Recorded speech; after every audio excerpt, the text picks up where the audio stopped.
Quels sont vos objectifs de revenus? Oui, ben en sachant que pas tant de gens font tant d'argent avec le marketing de réseau, comme ceux qui sont beaucoup de gens sont dans les niveaux inférieurs. Il y en a qui sont dans les niveaux supérieurs, mais il n'y en a pas tant que ça. On a vu que c'est un infime pourcentage. Donc, quels sont vos objectifs de revenus? Est-ce que vous voulez faire un peu d'argent juste pour arrondir vos fins de mois ou genre vos fins d'année ou whatever? Est-ce que c'est parce que vous êtes vraiment dédié à vraiment make it to the top, à aller jusqu'au sommet? Puis genre, vous dites coûte que coûte, peu importe, moi, je sais que je vais me rendre là. Parce que oui, il y en a qui se rendent là. Mais il faut une dédication, encore une fois. Je ne sais pas si c'est le mot en français. Il faut être dédié. Oui. Et ensuite, pouvez-vous vous permettre de risquer votre argent et votre temps? Comme je disais, ça se peut que vous perdiez beaucoup d'argent. Ça se peut que vous perdiez beaucoup d'argent.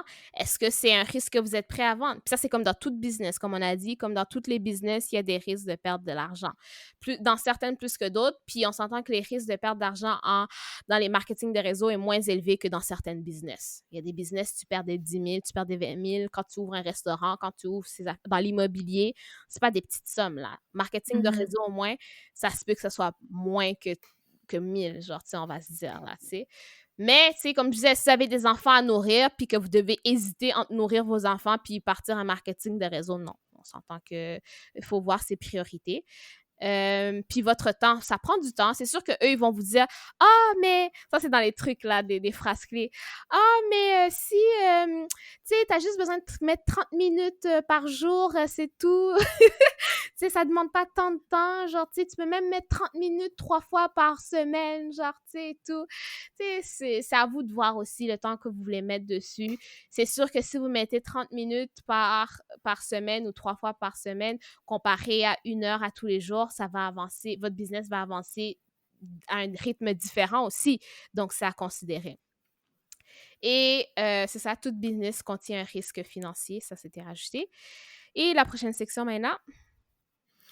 Donc faites vos devoirs, recherchez l'entreprise, recherchez-la surtout, je vous conseille sur des sites répertoriés dans le marketing des réseaux parce que c'est sûr que, étant donné on l'a dit, 99% des gens ont de mauvaises expériences. Si vous cherchez juste sur Google, vous allez juste prendre vos jambes à votre cou et passer à côté de peut-être une opportunité, vous en savez rien. Donc allez chercher là où il faut.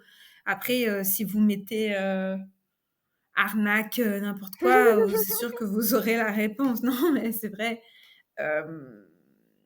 Considérez les produits, oui, c'est sûr. Alors déjà, si vous êtes un homme et que ça vous intéresse pas du tout le make-up, commencez pas Mary Kay, quoi. Prenez vraiment une compagnie où le produit il vous parle. Moi, honnêtement, Ascend, c'était parfait parce que c'était un produit, on n'avait pas besoin de créer ou de remplacer forcément une habitude parce que c'était les compagnies des gens de base. C'était quand même pas mal. En plus, nous, on avait l'avantage que ce soit moins cher, donc ça nous parlait automatiquement parce qu'on l'avait déjà chez nous. Alors en plus moins cher, c'était parfait. Sauf que la qualité du produit, ce qu'on entendait, c'est que la qualité du produit, certains disaient qu'ils avaient des problèmes avec l'Internet, non? Ou c'était... Oui, absolument, comme Mhm. pour tout, hein, j'imagine, oui. Mais ça, tu pourras pas le décider parce que ça se trouve, soit tu vas l'aimer ton produit ou ton rouge à lèvres et quelqu'un d'autre va absolument détester pour la texture, j'en sais rien. Donc, mais oui, ça va arriver, ça va pas toujours être parfait. Et justement, soyez pas innocents. Il y a une merde qui va arriver tôt ou tard. Mais ça, c'est la vie. Mais il faut voir parce que est-ce que le produit fonctionne? On va parler des produits, admettons, comestibles ou santé, whatever. Certaines ventes, des propriétés magiques ou des propriétés whatever, est-ce que c'est vraiment vrai? Parce que la plupart, on va se le dire, peut-être pas. Donc oui, on parle de qualité du produit, mais aussi de genre, est-ce que le produit, en tout cas, est-ce que c'est vrai ce que le produit dit qu'il fait, genre, tu sais? Donc, faire En tout attention cas, à ça. pour vous, parce que ça aussi, c'est touchy, c'est quand ça marche peut-être pour vous, mais ça marchera peut-être pas pour Est-ce que ça quelqu'un. marche pour quelqu'un ou c'est l'effet placebo, tu sais? Aussi, c'est très bien. Ah, c'est tout à fait, c'est un autre sujet. C'est ça.